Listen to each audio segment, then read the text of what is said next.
Hello and welcome to my channel. তো আজকে আমরা WB plus KP special GK part 161 নিয়ে হাজির হয়েছি। তো ডিরেক্টলি জিকেতে চলে যাচ্ছি। নাম্বার 1, জনসংখ্যার লভ্যাংশ বলতে কি বোঝায়? তো জনসংখ্যার লভ্যাংশ বলতে 16 থেকে 64 বছর বয়সের মানুষের সংখ্যা বৃদ্ধিকে বোঝায়। নেক্সট নাম্বার 2, স্বাধীনতা লাভের সময় পশ্চিমবঙ্গে নিচের কোন জেলাটি ছিল না? তো দেখো, স্বাধীনতা লাভের সময় কোচবিহার জেলাটি কিন্তু ছিল না পশ্চিমবঙ্গের মধ্যে। নেক্সট নাম্বার 3, পশ্চিমবঙ্গের শিক্ষার হার কত? তো পশ্চিমবঙ্গের শিক্ষার হার হচ্ছে 77.08%। নেক্সট নাম্বার 4, পশ্চিমবঙ্গের সঙ্গে সর্বাধিক দৈর্ঘ্যের সীমান্ত আছে কোন রাজ্যের?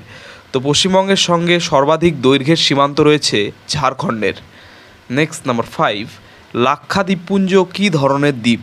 তো লাক্ষা দ্বীপপুঞ্জ হচ্ছে একটি প্রবাল দ্বীপপুঞ্জ। নেক্সট নাম্বার 6, নিম্নলিখিত কোন ধরনের বনভূমি ভারতে সর্বাধিক দেখা যায়? তো নিম্নলিখিত ক্রান্তীয় আর্দ্র পর্ণমোচী বনভূমি ভারতে সর্বাধিক দেখা যায়। নেক্সট নাম্বার 7, মানস সরোবর কোথায় অবস্থিত? তো মানস সরোবর কৈলাস পর্বতশ্রেণীতে অবস্থিত। নেক্সট নাম্বার 8, শিলং শহর কোথায় অবস্থিত?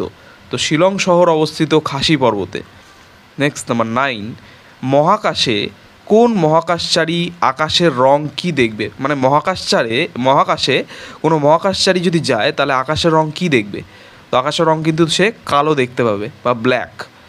নেক্সট নাম্বার 10, ওজোন স্তর অতিবেগুনি রশ্মি শোষণ করে। বায়ুমণ্ডলের কোন স্তরের মধ্যে ওজোন স্তরটি অবস্থিত? তো বায়ুমণ্ডলের স্ট্র্যাটোস্ফিয়ার এই স্তরের মধ্যে কিন্তু ওজোন স্তরটি অবস্থিত। নেক্সট নাম্বার 11, নিচের কোন বিবৃতিটি প্রাথমিক ভূকম্পীয় তরঙ্গের ক্ষেত্রে প্রযোজ্য নয়?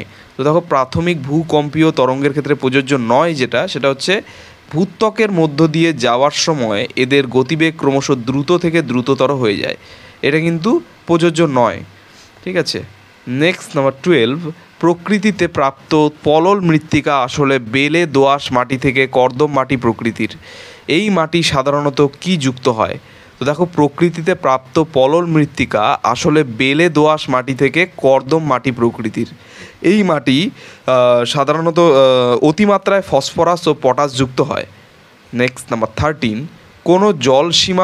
কোন জল সীমানা দ্বারা আন্দামান ও নিকোবর দ্বীপপুঞ্জকে পৃথক করা হয়ে থাকে? তো বলছে যে জলসীমা দ্বারা আন্দামান ও নিকোবর দ্বীপপুঞ্জকে পৃথক করা হয় তা হচ্ছে 10 ডিগ্রি চ্যানেল বা 10 ডিগ্রি চ্যানেল দ্বারা। নেক্সট নাম্বার 14, ভারতের প্রধান দ্রাঘিমা রেখা ধরা হয় কোনটিকে? তো ভারতের প্রধান দ্রাঘিমা রেখা ধরা হয় 82 ডিগ্রি 30 মিনিট পূর্ব দ্রাঘিমাকে। Next number 15, Luhri hydro electric power project কোন নদীর ওপর অবস্থিত? তো Luhri hydro electric power project অবস্থিত সুতলেজ নদীর ওপর। নেক্সট নাম্বার 16, 2020 সালে ইউনেস্কো ভারতের যে ব্যাঘ্র প্রকল্পটিকে বায়োস্ফিয়ার রিজার্ভ হিসেবে ঘোষণা করেছে সেটি কোনটি? তো 2020 সালে ইউনেস্কো ভারতের যে ব্যাঘ্র প্রকল্পটিকে বায়োস্ফিয়ার রিজার্ভ হিসেবে ঘোষণা করেছে সেটি হচ্ছে পান্না ব্যাঘ্র সংরক্ষণ বা রিজার্ভ, মানে biosphere reserve. Next number 17, Kaleshwaram lift irrigation পদ্ধতি সম্প্রতিকালে কোন রাজ্যে গঠিত হয়েছে?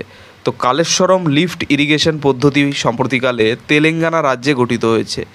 নেক্সট নাম্বার 18, আইসল্যান্ড দ্বীপটিতে টেকটনিক ক্রিয়াকলাপের সুবিধার মধ্যে কোন প্লেট রয়েছে?